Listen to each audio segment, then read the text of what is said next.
여러분 안녕하십니까? 헬로티비 뉴스입니다. 지난 2020년 삼산동 특공합 문제로 큰 홍역을 치렀던 부평구가 이번에는 데이터 센터 고압선 전자파 문제로 또다시 논란이 되고 있는데요. 특히 지중선로가 지나가는 아파트 주민들까지 반발하고 나섰다고 합니다. 취재기자 연결해서 자세한 이야기 들어보겠습니다. 송효창 기자 화상 연결돼 있습니다. 송 기자, 우선 부평 데이터 센터는 어떤 문제가 있나요? 네, 우선 데이터 센터가 어떤 곳인지부터 알아야 할 것 같은데요. 싱가포르 디지털 플랫폼 기업인 디지털 엣지의 한국법인 DCK1이 SK 에코플랜트와 함께 부평구 청천동 422일원에 데이터 센터를 짓고 있습니다. 연면적 4만여 제곱미터, 건축 면적 3만 800여 제곱미터, 지하 3층, 지상 8층 규모인데요. 7,200여 가구가 동시에 쓸 수 있는 전력량인 36메가와트급으로 조성한다고 합니다. 공사에는 4,400억 원 규모의 자금이 투입되는데요. 지난해 1월 공사를 시작해 올해 8월 준공을 앞두고 있습니다. 이곳에는 세계 굴지의 기업들이 입주할 것으로 알려지고 있습니다. 데이터 센터가 들어서면서 문제가 되는 것은 바로 특고합선인데요. 데이터 센터에 전력을 공급하기 위해서는 갈산 변전소로부터 2km 구간에 154kV 전압의 지중선로를 설치해야 합니다. 그러나 지난해 8월 선로가 지나는 구간의 아파트 주민들이 전자파 피해 우려로 반발하면서 군은 시행사에 도로 굴착 공사를 중지시켰습니다. 네, 그렇다면 주민들과 업체 간 지금 갈등이 있다는 얘기인데 현재 상황은 어떤가요? 네, 시행사 측은 주민들로 구성된 비상대책위원회와 협의를 거쳐 상색협력안 마련에 나섰습니다. 하지만 주민들이 지중선로 공사에 반대하면서 협약 체결까지는 이어지지 못한 것으로 알려지고 있습니다. 당시 협약서 내용을 보면 아파트 주변 200m 구간에 종전 설계보다 1m 깊게 관로를 매설하고 전자파 상한값은 전 구간 4밀리가우스를 초과하지 않는 등의 조항을 만들고 이를 반영구적으로 관리하겠다는 내용이 포함됐습니다. 특히 전자파 수치가 기준을 초과하면 3개월 이내 보완 조치를 하며 이를 이행하지 않으면 1일당 1,000만 원의 위약금을 아파트 입주자 대표회의에 입금하기로 했는데요. 그런데 협약 당시 일부 주민들이 다시 반대 목소리를 내면서 협약서는 무용지물이 됐습니다. 직접 시행사 측을 만나 구체적인 이야기를 들어봤는데요. 시행사 측은 지속적인 협의를 하고 있지만 일부 반대하는 주민들로 인해 진척이 없어 답답하다는 입장입니다. 특히 시행사가 내놓은 기준인 4밀리가우스는 집에서 사용 중인 전자제품의 전자파 수준인데다 전자파 국내 기준인 833밀리가우스보다 현저하게 낮기 때문에 문제될 것이 없다는 것인데요. 그렇지만 적극적으로 반대 민원에 대응하고 협의를 지속해 공사를 마무리 짓겠다는 계획입니다. 또한 최근 손해배상 등 소송에 대한 이야기도 나오고 있지만 시행사 측은 협의가 우선이라고 못 박았는데요. 현재 주민 측에서도 내부적으로 의견 조율이 진행 중인 것으로 알려지고 있습니다. 또 시행사는 부평구와도 공사에 대해 논의를 이어갈 예정입니다.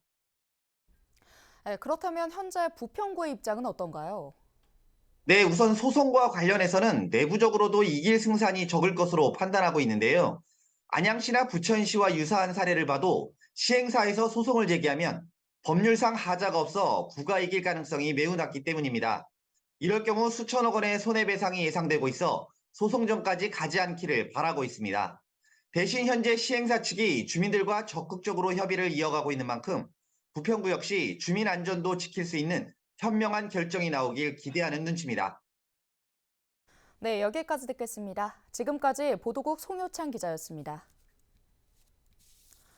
인천 미추홀구에서 대규모 전세 사기를 벌인 일명 건축왕에게 법정 최고형이 내려졌습니다.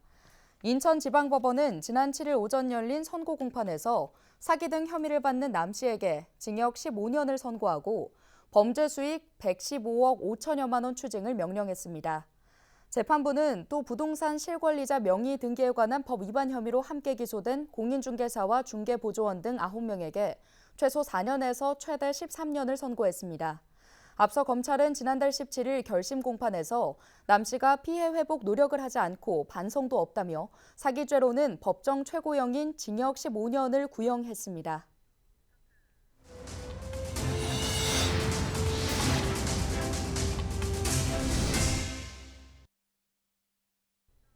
선거관리위원회는 제22대 총선을 60일 앞둔 오는 10일부터 선거일까지 정당이나 후보자 명의로 선거 관련 여론조사를 할 수 없고 정치 행사에 지방자치단체장이 참석할 수 없다고 밝혔습니다. 단 후보자들이 후보 단일화를 위해 선거 구민을 대상으로 여론조사를 실시한 후 지지율 수치 등 그 결과를 위해 외부에 공표하지 않고 내부 자료로는 활용할 수 있습니다. 당원, 당규 또는 경선 후보자 간 서면 합의에 따라 당내 경선을 대체하는 여론조사는 정당 명의로 실시할 수 있으며 정당 또는 후보자가 실시한 해당 선거에 관한 여론조사 결과는 선거일의 투표 마감 시각까지 공표 및 보도할 수 없습니다.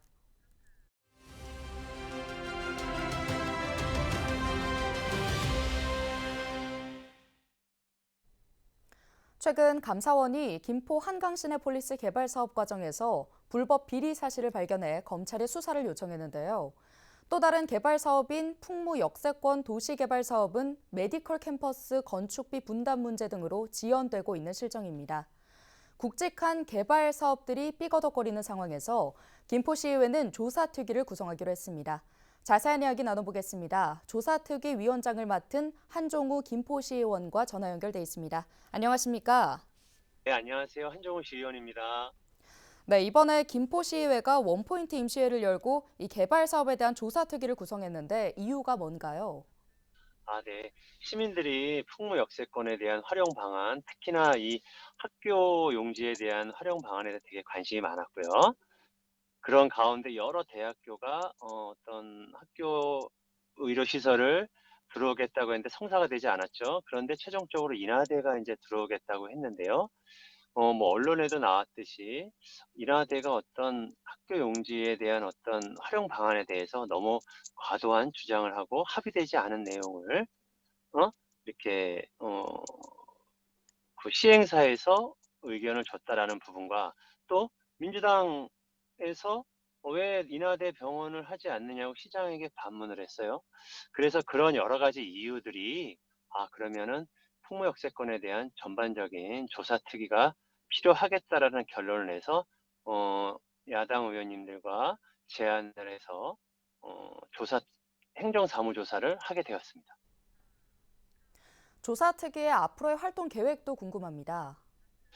우선 조사 기간은 약 한 38일 정도 계획하고 있고요. 이제 조사 범위는 기존 풍무역세권 사업은 그대로 진행된다고 하더라도 감사원의 어떤 그 감사 영역과 저희가 실시하는 행정사무조사의 영역은 좀 틀립니다. 왜냐하면 도시공사라든가 그 AMC에서의 역할 그 가운데에서 과도한 어떤 권한 밖에 어떤 행위를 했다거나 이런 부분에 대한 실무적인 조사가 저희는 주 목적이고요. 그래서 그 조사 범위는 그런 어떤 과정상의 어떤 절차적인 어떤 합리적인 어떤 그런 과정 이런 부분에 대해서 그 다음에 그 당시에 근무했던 실무자와 또 공직에 계셨던 실무 담당자를 대상으로 증인과 참고인으로 그렇게 두 가지로 저희가 행정사무 조사를 계획하고 있습니다. 네, 이 풍무 역세권 사업 외에도 최근 감사원 조사 결과 한강 시내폴리스 개발 사업 관련된 각종 비리 사실이 발견되어서 논란이 되고 있는데요. 어떤 내용인지 그리고 이에 대한 김포시의회의 대응 계획은 무엇인지 궁금합니다. 지금 여러 가지 사업에 대해서 특히나 또 어떤 문제점이 다 존재하긴 하지만 특히나 이제 시내폴리스 같은 경우에는요. 어떤 과도한 어떤 권한 남용이라든가 이런 것들이 문제가 되어서 사업의 본질을 흐리는 결과를 나타낸 거 아니겠습니까? 그런 연장선상에서 풍무역세권도 마찬가지로 저희가 잘 진행되지 않는 이유가 그런 시내폴리스와 같은 유형의 어떤 과정이 있었다라고 생각하기 때문에 그런 조사에 있고요. 저희가 별도로 다른 사업에 대해서는 저희가 지금은 계획하지는 않고 있고요. 지금 풍무역세권에 대해서만 저희가 심도 있는 조사를 계획하고 있습니다. 네, 여기까지 듣겠습니다. 한종우 김포시의원이었습니다.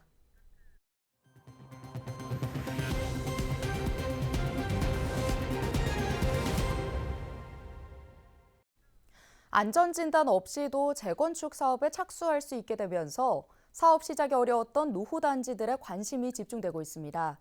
7일 정책 방향을 설명하는 자리에 주민과 사업자 등 이해 당사자들이 모였습니다. 심다혜 기자가 현장에 다녀왔습니다.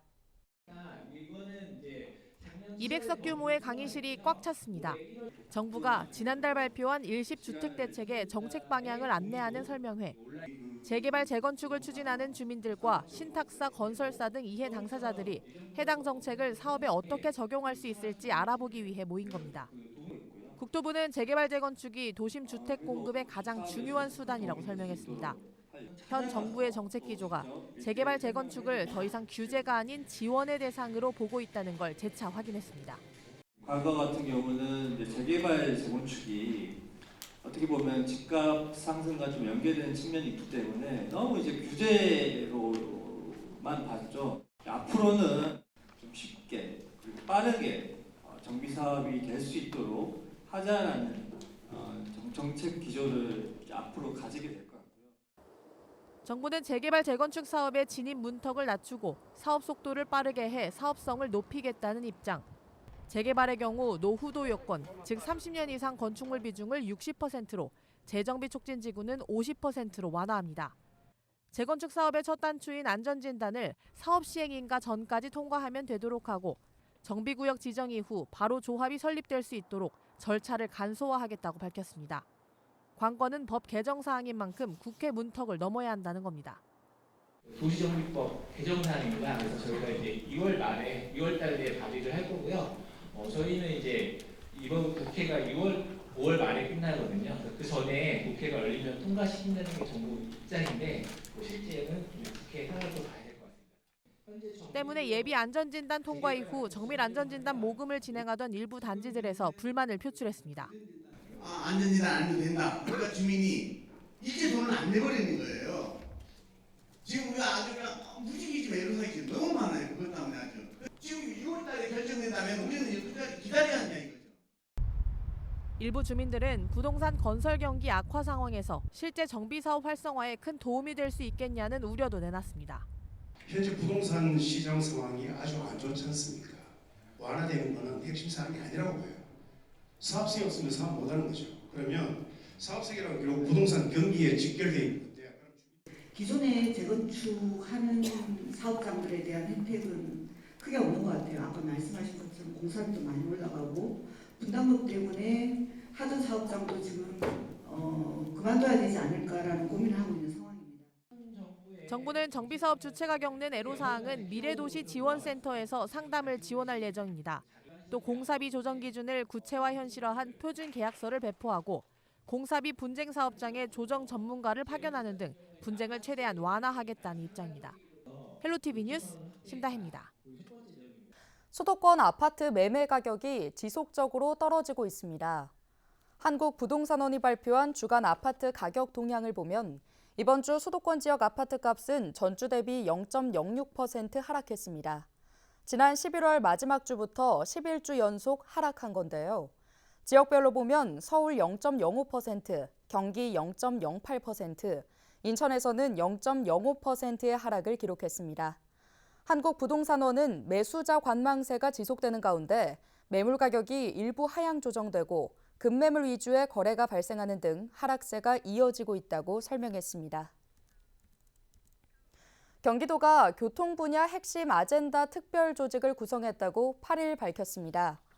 특별 조직은 지난 7일 경기도청 북부청사에서 첫 회의를 열고 활동을 시작했는데요. 이날 회의에서는 더 경기 패스 도입과 GTX를 비롯한 광역 철도망 구축, 고속도로 지하화 등 분야별 추진 현황에 대해 논의했습니다. 특별조직은 월 1회 정기적으로 회의를 개최하는 한편 주요 현안이나 공동 이슈 발생 시 수시로 논의하고 적극 대응한다는 방침입니다.